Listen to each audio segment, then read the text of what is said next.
Do you know many people are having trouble with connecting an AUX cord on their Pioneer AVIC-X910BT? Don't worry. In this video, we'll show you how you do this. Let's start. Step 1. Open menu.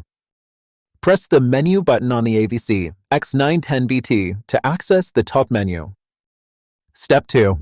Select Settings. Tap Settings to enter the AV System Settings menu on your screen. Step 3. Configure AV2. In AV System Settings, tap AV2 Input to configure AUX cord settings. Step 4. Set Input Mode. Change the AV2 setting from Off to Video for AUX input recognition. Step 5.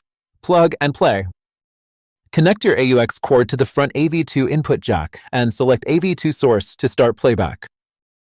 Now, you should be able to use your AUX cord with your Pioneer AVIC-X910BT. Still need help?